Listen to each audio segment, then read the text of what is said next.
Ajri, saya sebagai pasien bencana banjir. Saya Siti Rahayu, saya sebagai pasien korban bencana banjir. Saya Metisania sebagai observer 1. Saya Grace Natasha sebagai observer 2. Saya Rahmadani sebagai observer 3. Saya Wila Destira sebagai observer 4. Saya Jesus Ketmelwau sebagai observer kelima. Saya Teresia Celetia sebagai perawat jiwa. Saya Sonia Hianturi sebagai relawan.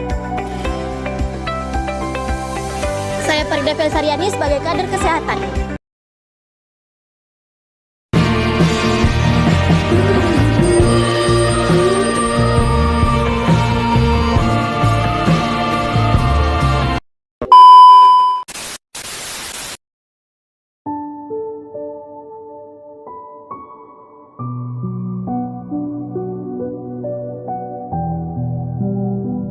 Selamat pagi Ibu. Perkenalkan, saya Farida, kader kesehatan di posko ini.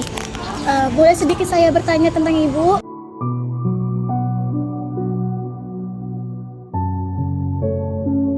Boleh Ibu ceritakan sedikit? Ada apa? Saya mana tolong cari anak saya takut anak saya kenapa-napa. Baik, saya mengerti perasaan Ibu sangat khawatir. Ibu boleh duduk dulu agar Ibu tidak kelelahan. Selamat pagi Ibu. Perkenalkan, saya Sonia. Saya relawan psikososial. Di sini saya akan mendampingi Ibu. Boleh Ibu ceritakan bagaimana perasaan Ibu sekarang? Saya tidak bisa tenang setiap saya ingat banjir, saya teringat anak saya. Oke Bu, saya paham Ibu sangat khawatir. Di sini kami akan membantu Ibu sepenuh hati. Kami pamit dulu ya Bu.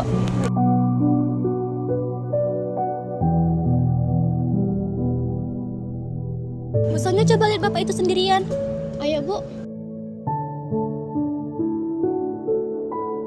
Selamat pagi Pak, perkenalkan saya Farida, kader kesehatan di posko ini. Apakah Bapak udah sarapan hari ini? Tidak, saya tidak lapar. Bapak tampak sedih. Apakah Bapak bersedia menceritakan perasaan Bapak sekarang? Saya sangat sedih, saya tidak sempat menyelamatkan anak saya, istri saya, harta saya. Baik Bapak, kami turut berduka cita atas kehilangan yang Bapak alamin. Terima kasih Bapak sudah mau menceritakan apa perasaan Bapak sekarang. Sebaiknya dari 20-an tadi pasien, sebaiknya kita laporkan kepada perawat jiwa selanjutnya. Baik Bu, saya setuju. Mari kita koordinasikan kepada lapangan. Saya permisi dulu ya Pak.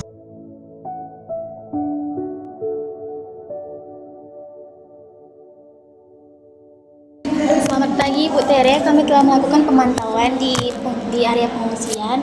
Terdapat 2 korban yang membutuhkan penanganan psikologis.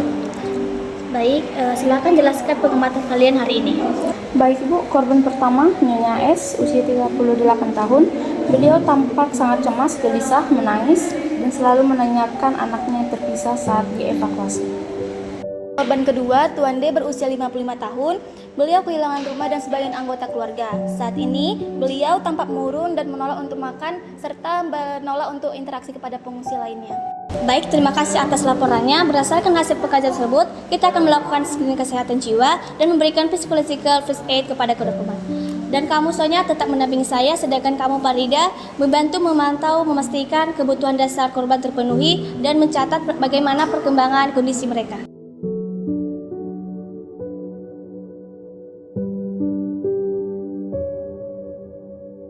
Selamat pagi Ibu.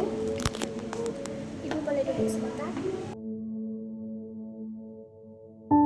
Perkenalkan Ibu, saya perawat Tere, perawat jiwa yang bertugas di posko ini. Tadi saya mendapatkan laporan dari relawan dengan kader bahwa Ibu mendapatkan kesulitan. Apakah Ibu bersedia berbicara dengan saya sebentar? Baik, bersedia. Baik Ibu, terima kasih Ibu. Sebelum kita berbicara lebih jauh, saya ingin memastikan bahwa Ibu berada di tempat yang aman. Dan di sini kita menyediakan tim kesehatan yang selalu membantu dan memantau kondisi Ibu. Saya takut, saya belum menemukan anak saya, Sus. Saya memahami perasaan Ibu, kehilangan kontak dengan anak tentu membuat Ibu sangat khawatir. Sekarang kita berusaha untuk mencari informasi keberadaan anak Ibu oleh tim pencarian keluarga. Sekarang kami perlu mengetahui kondisi Ibu terlebih dahulu agar kami dapat memberikan bantuan yang sesuai dengan Ibu. Baik, apakah Ibu bersedia menjawab beberapa pertanyaan yang saya tanyakan? Bersedia. Boleh saya tahu nama lengkap dan usia Ibu? Nama saya Bu Kurnia, umur saya 38 tahun, Bu. Baik Ibu, sejak kejadian banjir 3 hari yang lalu, bagaimana tidur Ibu? Saya tidak bisa tidur, setiap saya menutup mata, saya selalu mengingat air yang datang yang sangat deras, Bu. Apakah Ibu masih memiliki nafsu makan? Tidak begitu, hanya sedikit saya makan, Bu. Apakah jantung Ibu sering berdebar, tubuh gemetar, dan merasa panik? Iya, setiap saya mendengar hujan, saya selalu gemeteran. Baik Bu, apakah Ibu masih bisa berkomunikasi dengan pengungsi lain?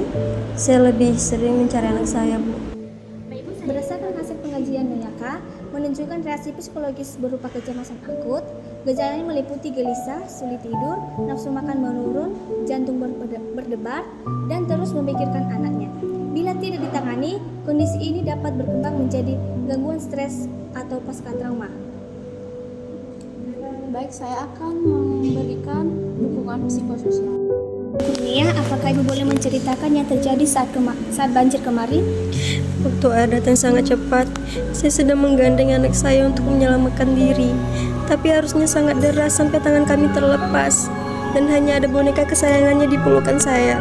Sejak saat itu, saya tidak tahu di mana keberadaan anak saya. Tidak apa-apa Ibu, menangis sudah hal yang wajar. Kami berterima kasih kepada Ibu karena Ibu sudah terbuka menceritakan pengalaman Ibu kepada kami.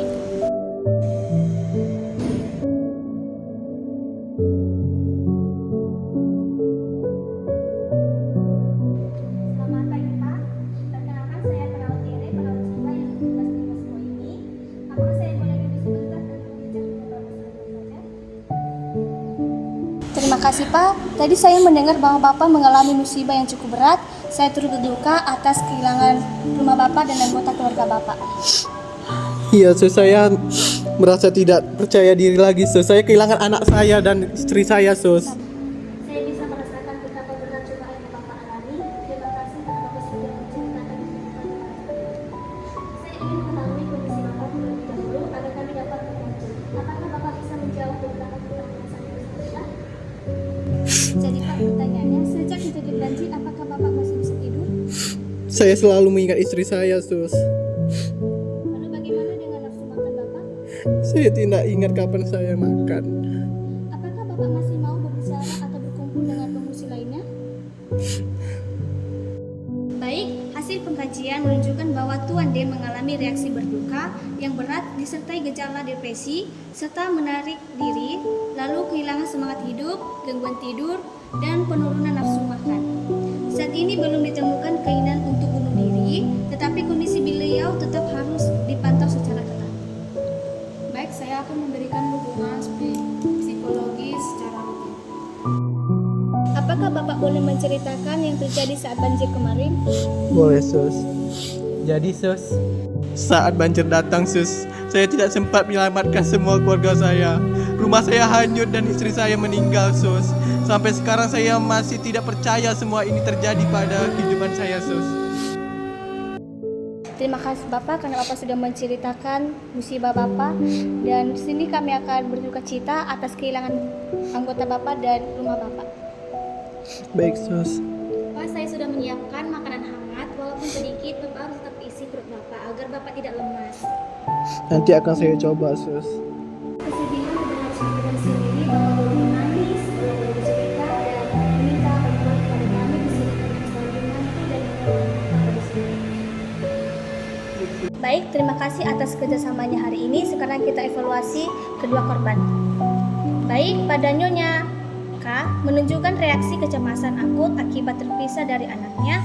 Intervensi yang telah diberikan adalah screening komunikasi terpetik, psychological first aid, latihan napas dalam, edukasi, dan dukungan emosional. Sedangkan Tuan D menunjukkan reaksi berduka berat dengan gejala depresi. Intervensi yang telah dilakukan adalah screening, komunikasi terpetik, psychological first aid, dukungan emosional, serta pemantauan kondisi psikologis. Saya akan melakukan pendampingan setiap hari kepada kedua korban. Saya juga akan mengajak mereka mengikuti kegiatan kelompok di posko supaya mereka tidak merasa sendiri. Saya akan memenuhi kebutuhan dasar mereka seperti makan, minum, dan istirahat, serta mencatat perubahan psikologis setiap harinya. Baik, bila ditemukan kondisi korban semakin memburuk seperti tidak mau makan sama sekali, muncul keinginan bunuh diri atau mengalami gangguan psikologis yang berat, segera laporkan kepada saya agar dapat dilakukan rujukan. Baik, saya akan mendokumentasikan hasil pengajian pada Nyonya K. Baik, hari ini kita telah melakukan penanganan kesehatan jiwa pasca bencana meliputi screening, psychological first aid, stabilisasi psikologis awal, lalu kolaborasi dengan relawan dan kader, serta dokumentasi hasil untuk tindak lanjut. Kami akan terus mendampingi kedua korban agar mereka merasa aman dan tidak menghadapi kondisi ini sendirian. Saya akan terus memantau kondisi pasien yang berada di pengungsian dan juga melaporkan setiap harinya kepada perawat. Baik, terima kasih atas kerjasama seluruh tim. Semoga pelayanan kita berikan dapat membantu proses pemulihan psikologis para korban. Dari hasil pengamatan, perawat telah melakukan pengkajian sesuai dengan prosedur dengan menggunakan komunikasi terapeutik, mengidentifikasi masalah psikologis korban, serta memberikan intervensi keperawatan yang sesuai. Nyonya S awalnya merasa gelisah, menangis, dan sulit berkonsentrasi. Namun setelah dilakukan psychological first aid, korban menjadi lebih tenang dan berkomunikasi dengan baik. Tuan D awalnya tampak murung, menarik diri, dan tidak memiliki nafsu makan. Setelah diberikan kesempatan mengungkapkan perasaan dan dukungan psikologis, korban mulai mau berbicara dan bersedia makan sendiri. Kolaborasi antara perawat, relawan psikososial, dan kader kesehatan berjalan dengan baik. Perawat bertindak sebagai koordinator, relawan memberikan dukungan emosional, sedangkan kader memenuhi kebutuhan dasar serta melakukan pemantauan korban. Amati ketepatan tahapan penanganan kedaruratan kesehatan jiwa pasca bencana meliputi screening, pemberian psychological first aid atau stabilisasi psikologis, dokumentasi, dan tindak lanjut atau rujukan.